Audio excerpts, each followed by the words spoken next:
தான் தமிழ்நாட்டு மக்களோட இணைஞ்சு தமிழகத்தை இந்தியாவின் முன்மாதிரி மாநிலமாகவும் உலக அளவில் வளர்ந்த நாடுகளுக்கு இணையா தமிழ்நாட்டு பொருளாதாரத்தை 2036 ஆண்டுக்குள் $1.5 trillion உயர்த்திட நாம உறுதியேற்போம்.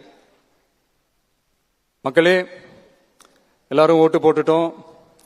உங்க அண்ணனை, உங்க தம்பிய, உங்க பிள்ளைய எல்லாரும் ஜெயிக்க வச்சு முதலமைச்சரா ஆக்கிட்டோம். அதனால நம்ம கடமையெல்லாம் முடிஞ்சிருச்சுன்னு சொல்லி யாரும் ஒதுங்கி போயிடாதீங்க. இனிமேதான் நீங்க நம்மளோடவே கூடவே இருக்கணும். உறுதியா நம்ம அரசோடவே கூட இருக்கணும்.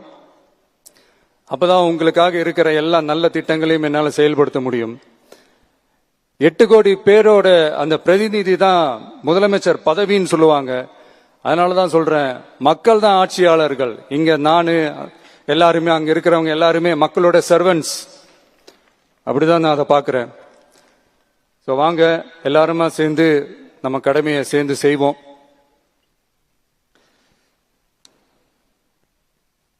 நம்ம அரசுக்கு எதிரான சக்திகளையும் சரி சதிகளையும் சரி முறியடிப்போம்.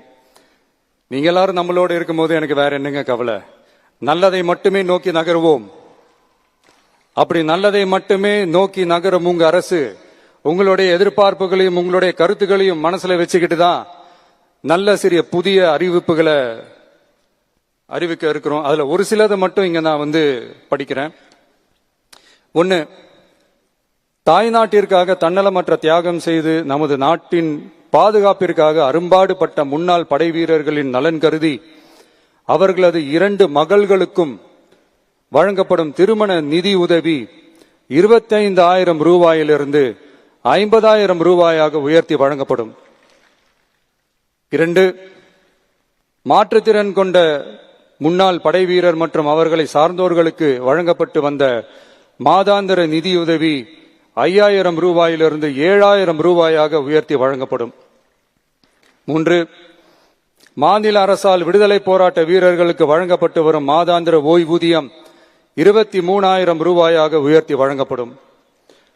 4, மாநில அரசால் விடுதலை போராட்ட தியாகிகளின் குடும்பங்களுக்கு வழங்கப்பட்டு வரும் மாதாந்திர குடும்ப ஓய்வூதியம் 12,500 ரூபாயாக உயர்த்தி வழங்கப்படும்.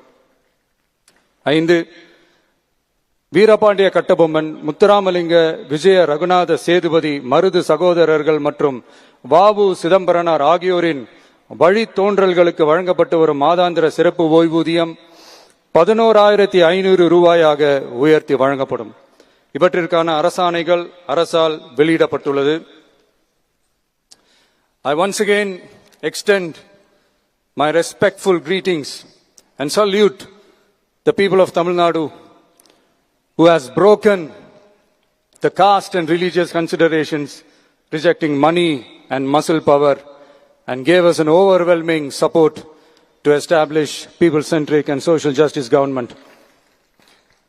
We are on a mission mode to achieve corruption-free government. We want our people to develop zero tolerance towards corruption. And we appeal to the officials and the people of Tamil Nadu to make our state corruption-free. இன்னைக்கு இந்த விழாவில் பரிசு வாங்க போற, பாராட்டுகளை வாங்க போற, விருதுகளை வாங்க போற அனைவருக்கும் என்னுடைய வாழ்த்துக்களை தெரிவிச்சுக்கிறேன். இந்த விழாவை ரொம்ப அழகா ஏற்பாடு செஞ்ச பொதுத்துறை செயலாளர் அவர்களோட சேர்ந்து அலுவலர்களுக்கும், காலையிலேயே இந்த பிராக்டிஸ் பண்ணி சிறப்பான பரேட் நடத்திய காவல்துறை நண்பர்களுக்கும், இந்த விழாவை ரொம்ப பாதுகாப்பாக நடத்திய காவல்துறை அதிகாரிகளுக்கும், ஊடகத்துறை நண்பர்களுக்கும், சமூக ஊடகத்துறை நண்பர்களுக்கும் என்னுடைய மனமார்ந்த நன்றியை தெரிவிச்சுக்கிறேன். கான்பிடண்டா இருங்க, நல்லதே நடக்கும், வெற்றி நிச்சயம். மீண்டும் சந்திக்கும் வரை நன்றி, வணக்கம்.